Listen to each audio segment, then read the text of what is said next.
right to follow people around like that. I have the right to follow the court. I'm not breaking no laws. You are. I'm not breaking any laws. ID, please. What law did I break? How are you driving? You're driving erratic. No, I was not. I was not. My name is Jesse. ID, please. My name is Jesse. By law, you gotta give identification. Yes, to a police officer. We are officers of the law. I want a police officer here. Okay, fine. Police officer. This was one of the more revealing videos because ICE is not the real police. They're law enforcement, but they don't have police authority. I call them, I can't believe it's not the police. They're like if the police were made with seed oils, you know?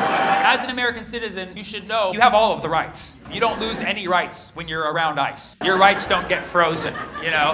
Anybody out there being like, well, you're supposed to obey. No, you have all your rights. You have the First Amendment, you can be like, okay? You can even show them your gun. Be like, see that, baby? That's number 2 right there, huh? Ice meet nice, okay? And then you also have the Third Amendment, which is like, you can't stay at my place. You know, it's, they're really like the modern day Gestapo. It really is like Nazi Germany, which is fitting because it's almost the 30s. I know, we're getting old. Via the great comedian Sammy Obeid, ICE are just running amok through the streets of the United States. The comedian would touch on Minneapolis,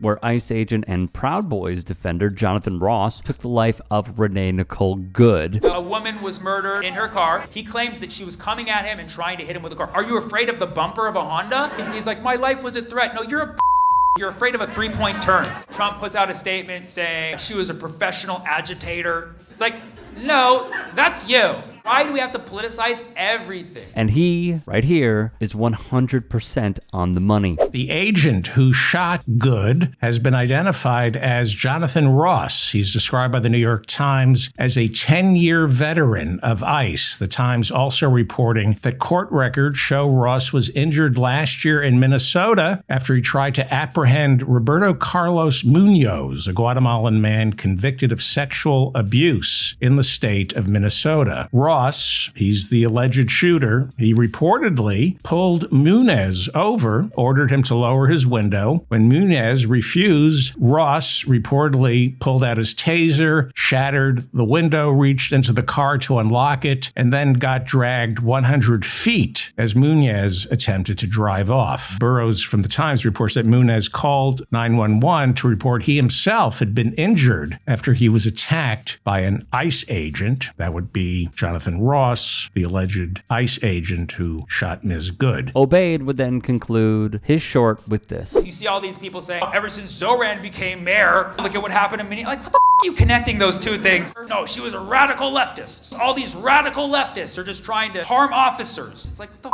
Like, dude, she was a human being. She was trying to get away. Freeze frame. Look at the slow-mo. She turns her wheels this way, trying to leave. Her wheels were turned to the right. No, but they're radical leftist wheels. No. This was a white woman. And if that doesn't scare you, white women, that's like a lot of the country, okay? I love white women, and I will speak out for them and fight for them. When anything happens to a white woman, I be Karen, okay? Sorry, I really thought that would break the ice. Please do support Sammy Obeid by following his work on YouTube and also heading to a show. You could find his tour dates at sammyko.com. Obeid touched on what ICE can and cannot do legally. Emmanuel Malion, an expert in Fourth Amendment rights and policing and a professor at the University of Minnesota Law School, spoke with Time and said this: the federal government has exclusive jurisdiction to enforce immigration. Malion would also add that state authorities can be federally deputized to assist in immigration enforcement, but with those agreements, state and local law enforcement aren't allowed to engage in immigration enforcement by themselves. Time also wrote of Illinois Governor J.B. Pritzker and the mayor of Chicago, Brandon Johnson. Both of their efforts are being put forth to bar local authorities from aiding and abetting the feds. So the state of Illinois, as I just told you about, and the state of Minnesota sued to limit ICE's presence.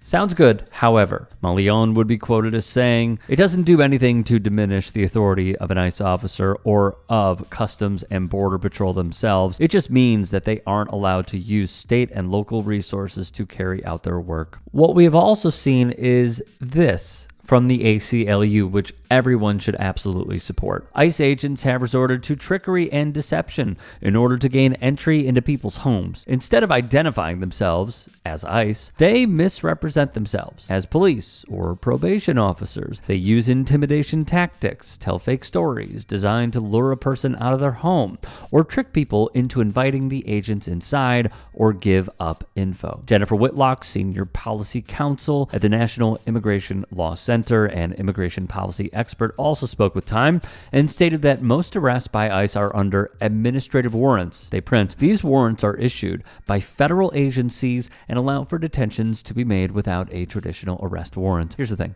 ICE officers have curtailed best practices to justify arrests. From Whitlock, one being if the immigration officer has a reason to believe that the person is in the United States unlawfully and likely to escape before a warrant can be obtained. She says that many agents will use this interpretation of the law to deem people in cars flight risks who would otherwise flee the country and must therefore be questioned and detained. We've seen so many novel interpretations of DHS authority over the last year, close quote. As I look at this, I think it is quite clear that the only way to possibly defend from stuff like this is organizing and community building. We have seen how various communities throughout the country, I even saw one today, have protected their own businesses and their own homes by having a ton of people come together like that. The video that I just referenced was this morning in Minnesota. CBS Minnesota actually broke it, where a pizza shop owner saw ICE coming and people from up and down this street then united into one cohesive unit and basically made a wall to limit ICE from going in. There were probably 2 to 3 agents. They tucked their tails and they left. I have seen schools from throughout the country, across the country rather, that have had whistles and they have tried to tell everyone that ICE is going to be there. Why is ICE going into schools? I thought Republicans wanted to make them safer. Why is ICE going into churches that I have seen in North Carolina? Take a look at if you support this and realize that you, my friends, are the reason we are here. And in turn, you are the villains. Hey, I appreciate you watching. Now, if you can, please do become a channel member by going to youtube.com/TYTsports and clicking the join button. If that's too much for you, you can just go to tyt.com/join to become a member. It helps all of us out here at the Young Turks and keeps our network afloat. In addition, you could follow me on my socials on Twitter, Instagram, and TikTok. Appreciate the love. Have a great day.